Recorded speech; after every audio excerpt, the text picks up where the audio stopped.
Hello বন্ধুরা, আশা আমাদের পক্ষ থেকে আপনাদের সবাইকে আন্তরিক অভিনন্দনের শুভেচ্ছা জানিয়ে শুরু করলাম একটি নতুন পর্ব।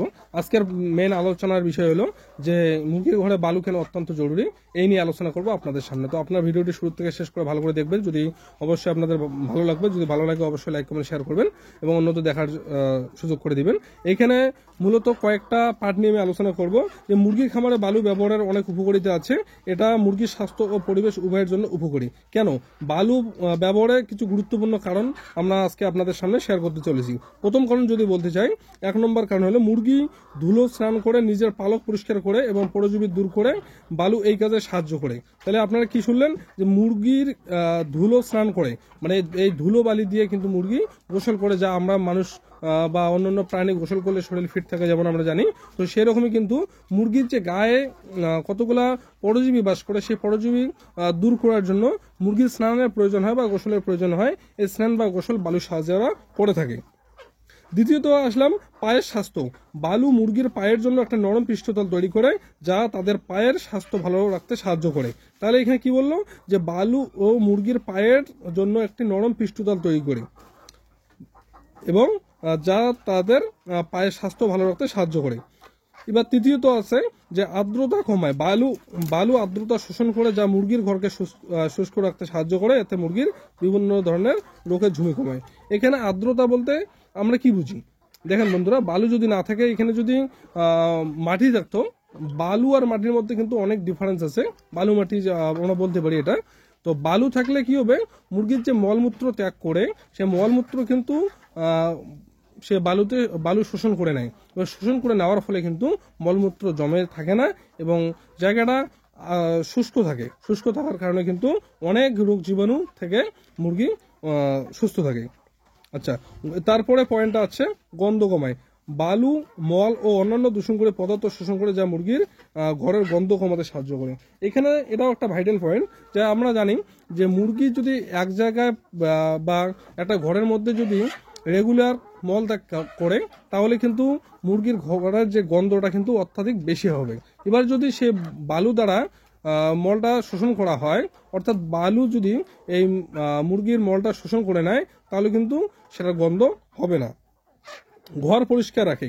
বালু মুরগির ঘরকে পরিষ্কার রাখতে সাহায্য করে, যা রোগ ছড়ানোর ঝুঁকি কমায়। কোন ধরনের বালু ব্যবহার করা উচিত, এই নিয়ে আজকে যদি আমি আপনাদের বলি, সাধারণত পরিষ্কার নদীর বালু ব্যবহার করা হয়। বালুতে কোনো ধরনের ক্ষতিকারক রাসায়নিক থাকবে না, সেদিকে খেয়াল রাখতে হবে। কত পরিমাণ বালু ব্যবহার করবে এই নিয়ে যদি আমরা আপনাদের বলি, মুরগির ঘরের আকার ও মুরগির সংখ্যা অনুযায়ী বালুর পরিমাণ নির্ধারিত করা হয়। সাধারণ 3 ইঞ্চি পুরো বালু বিছানো হয়। কতদিন পর পর বালু পরিবর্তন করা উচিত, এই কোশ্চেনের উত্তর যদি আমি আপনাদের দেই, বালু দূষিত হয়ে গেলে তা পরিবর্তন করা উচিত। সাধারণত 7 দিন পর পর বালু উলট পালট করে দেওয়া এবং প্রয়োজন হলে পরিবর্তন করা। তো এইখানে এছাড়া কিন্তু আর একটা ভাইটাল পয়েন্ট আছে যে বালু ব্যবহারের পাশাপাশি মুরগির ঘর পরিষ্কার রাখা, মুরগিকে ভালো খাবার ও পানি দেওয়া এবং নিয়মিত ভেটেরিয়ানের পরামর্শ নেওয়া খুবই জরুরি। তো বন্ধুরা, আপনারা দেখতে পেলেন আজকে আমি আপনাদের সামনে যে বিষয়টা আলোচনা করলাম, তার মেন উদ্দেশ্য হলো যে মুরগির ঘরকে শুষ্ক রাখতে এবং মুরগির ঘরকে গন্ধযুক্ত ছাড়া, অর্থাৎ গন্ধমুক্ত রাখতে কিন্তু বালু একান্ত প্রয়োজন।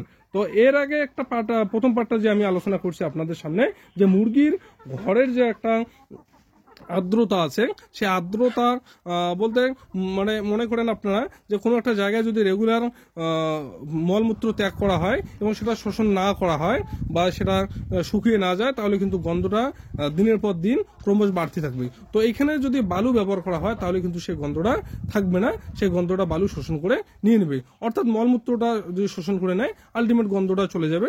তো এইখানে আর একটা যেটা ভাইটাল পয়েন্ট আপনাদের বললাম, মানুষ থেকে শুরু করে যত জীব আছে, এরা যদি গোসল করে বা স্নান করে, তো আমাদের মানুষের যেমন স্নানের প্রয়োজন হয় শরীর পরিষ্কার রাখার জন্য, তো সেরকম কিন্তু মুরগিরও স্নানের প্রয়োজন হয়। তো আপনারা অনেকেই জানেন না যে মুরগি কি দিয়ে স্নান করে। নিশ্চয়ই আপনারা কোনোদিন দেখেন যে পানি দিয়ে স্নান করে।